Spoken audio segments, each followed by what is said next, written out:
Hello, everyone. I'm making a real short video.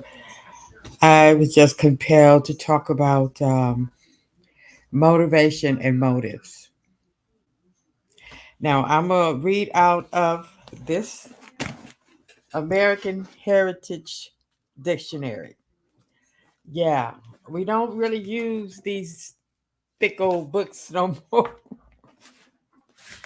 And believe me, it's not cheap. I paid $50 for this book 10 years ago. Now, let's talk a little bit about motivation. It says the act of process of motivating. You mean motivating yourself, motivating others?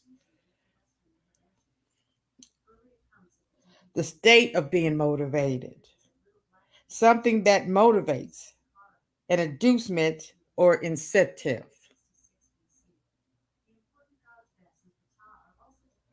It also talks about motivation research.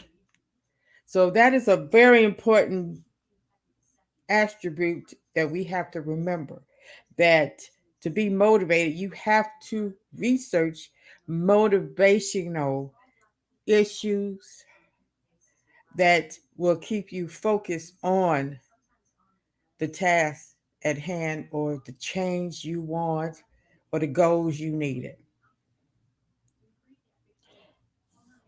And um, in this book, the Self Confidence Workbook, what would really is a factor in being motivated and motivating someone else, you have to give way to less fear and anxiety. That's what stops a lot of us from reaching our goals, our numbers.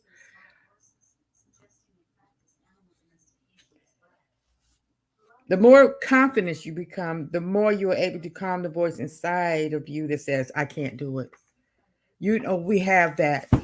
We have that voice that says you can't do it. And we have to, when you hear that voice, you have to write that down. Why I can't do it? Who says I can't do it? And then that way, when that voice comes in your head, you can answer that voice with, no, I can do it.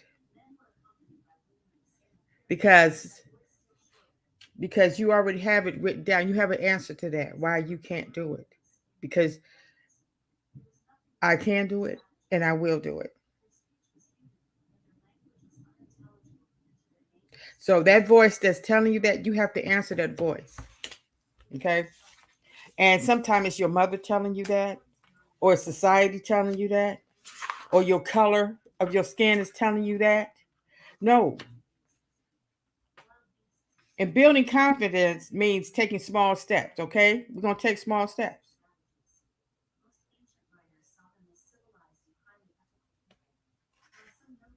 And you're going to learn a language that masters your skill, because we have to talk it. They always talking about talking to it existence. Well, we have to talk that talk while we walk in that walk. You want to, while you're doing that motivational research, you're going to research words that iterate what you're doing, and iterate to others what you're doing, because it has to be internal before it can be external. And we have to have a stronger sense of self. You have to see yourself there in that office in 10 years with those achievements and those awards and those certificates.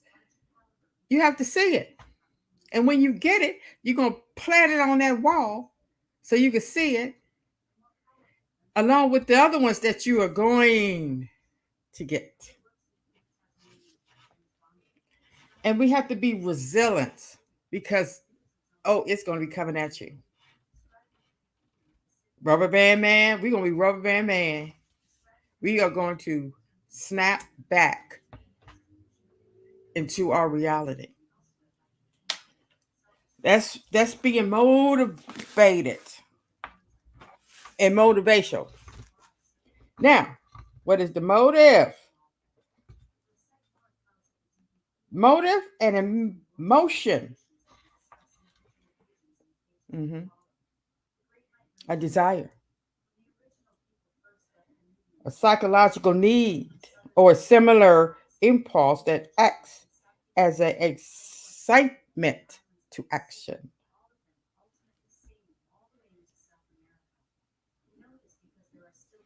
Yes. Impelling to action.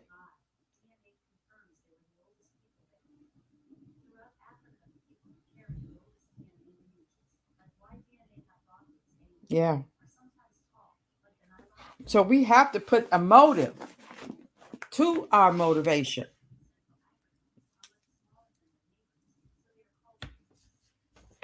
And that is a very, very, very important attribute.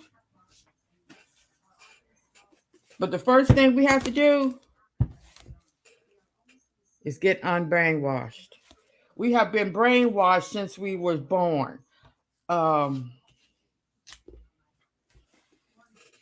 and it's a good thing, it's a bad thing. But most black people have been brainwashed. It's been propaganda out there since you know 14th, 15th century because it works. That's why that's why it is.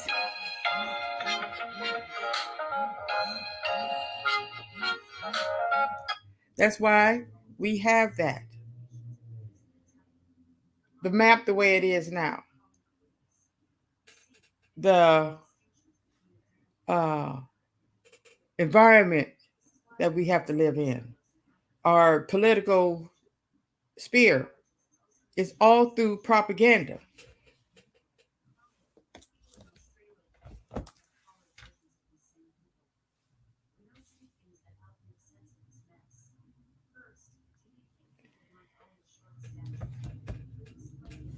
And in this book by Tom Burrell, it brings up a lot that it all started with a black inferiority campaign.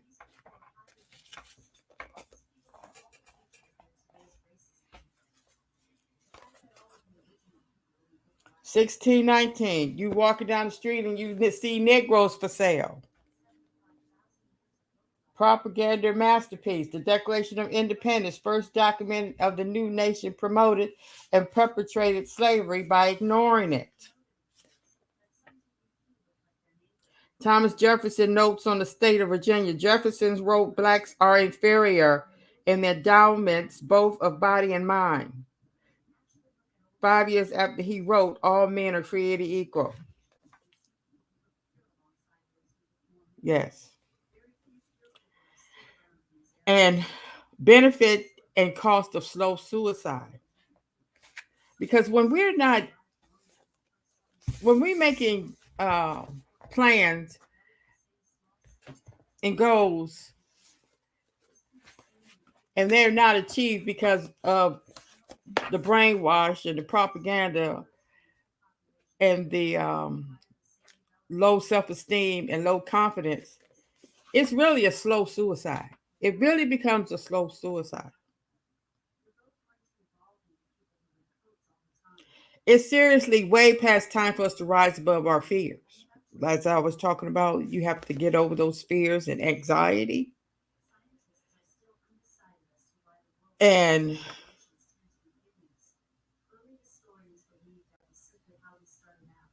it's really important. And it also brings up a branding Jesus white. The image of a white Jesus is one of the most clearest examples of the power of propaganda. Worshipping a blue-eyed, blue-haired Jesus enforced the concept of black inferiority. Now,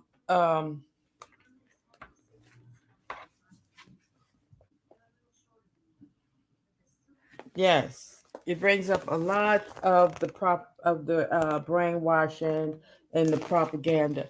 And if we don't make a campaign to change Black minds, that motivation and their motives are going to be uh, put on a path that's going to take us back hundreds of years.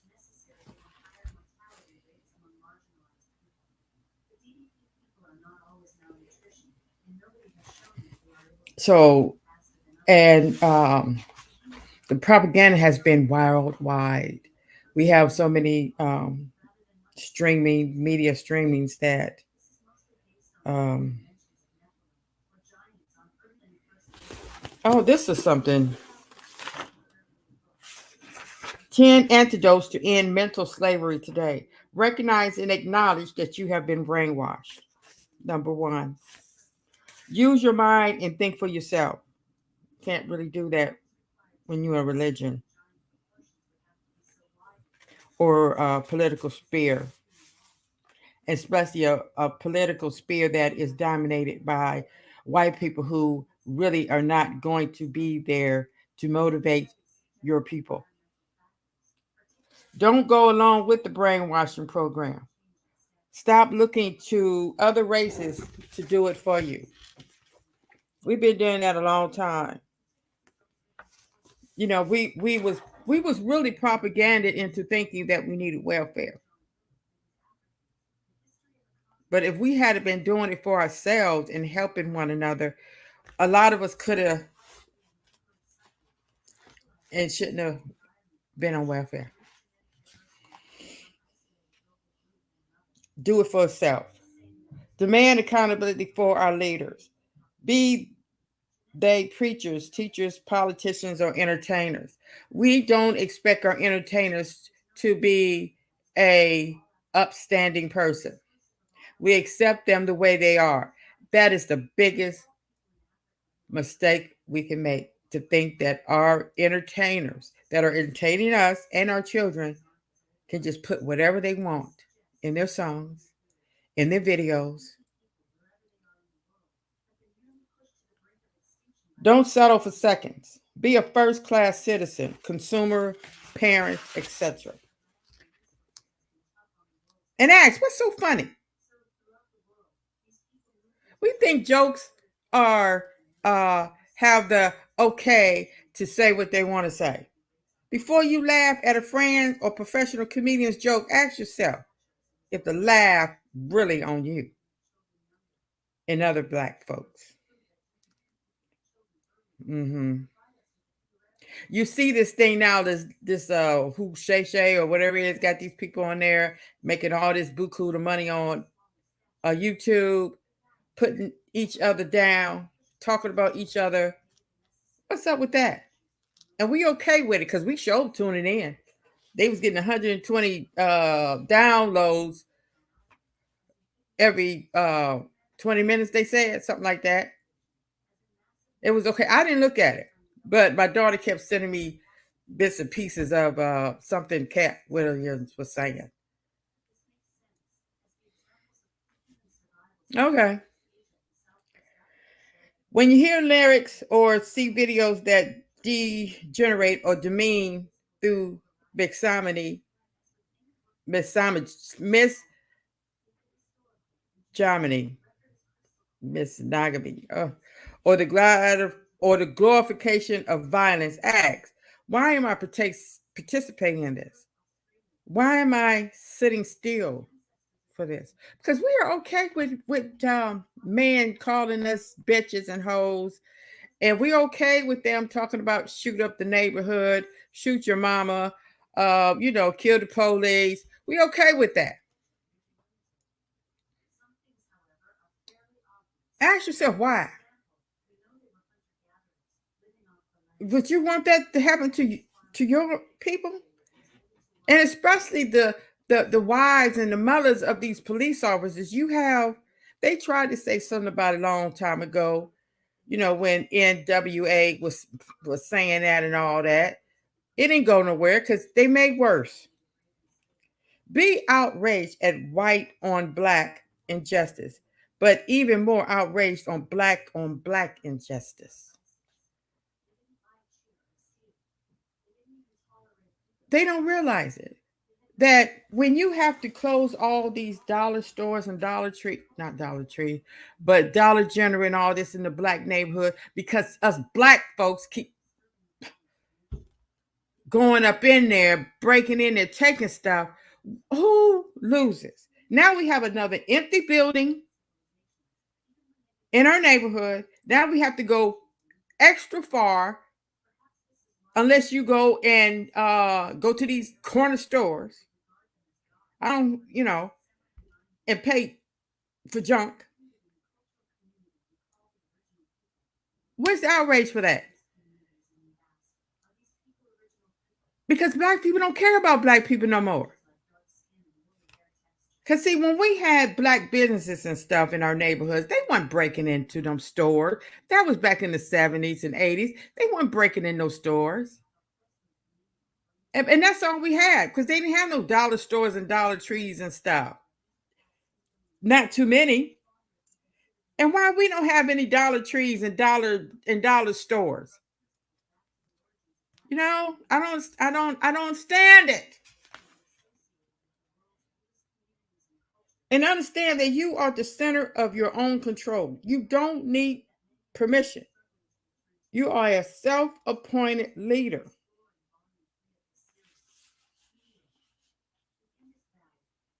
We have questions, analyze, and begin the unplugging process. Unplug. I have made a video that I believe children first, as soon as they are born, that TVs need to be unplugged or they need to be out of the room when it's plugged. Kids, babies should not be listening to TV, looking at TV until the age of 5. And 5 to 10, they should be mono, they should be you should modify what they're watching. When they're watching stuff, it should be to motivate their mind to do good. I know it's hard. When I want to get away from all the craziness, I look at animal movies, Earth movies, the space movies, um, and those road trip movies. The greatest social movement in history began with a change of consciousness. And make no mistakes about it, propaganda still is the most effective tool in creating new consciousnesses. Thanks to positive propaganda, smoking cigarettes is no longer hip. It is now widely considered disgusting and deadly. Saving our planet is no longer a cause for three huggers and environmentalists. Almost everyone knows we can't keep trashing our world.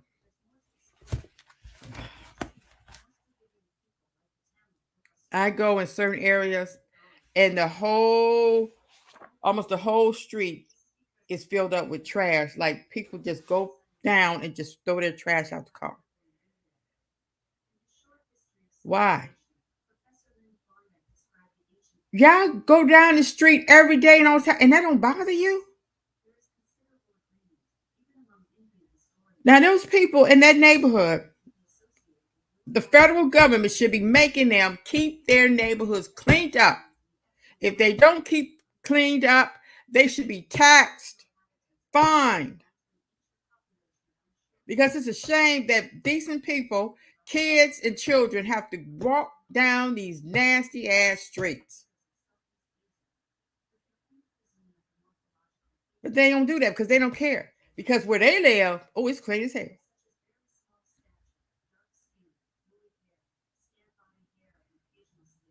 And it's so strange that you could go down a certain street like Cleveland Avenue And clean out was very long. But as soon as you get in a certain district, oh, it's clean. Streets are clean. You don't see no abandoned houses and cars all over the place. This is why nearly 4 centuries I'm calling for a new campaign that markets multi-dimensional, fully developed, non-destructive visions and images of ourselves. Oh boy. I'm calling for a movement created by African Americans, especially for African Americans, but curative for all infected by the brainwash brand. This is the beginning of a campaign to change black minds. And black minds can be changed if their environment, their communities, their schools, their districts are motivating for self love consciousness.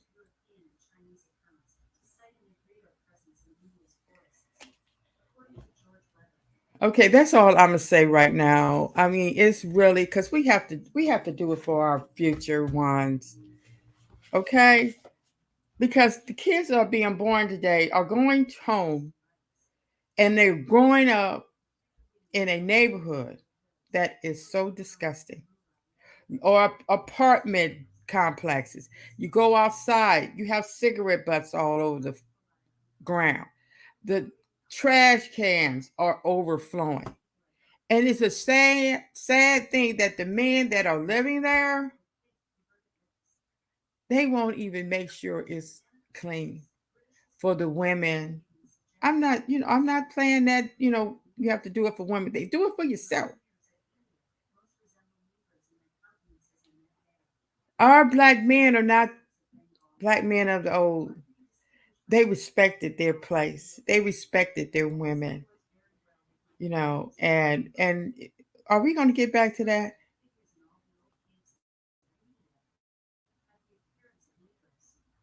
We have to, or it's going to get worse for our babies. Thank you for listening. And is the heart the seat of motivation? We hear a lot about that, but is it? Good question. Let me hear some answers.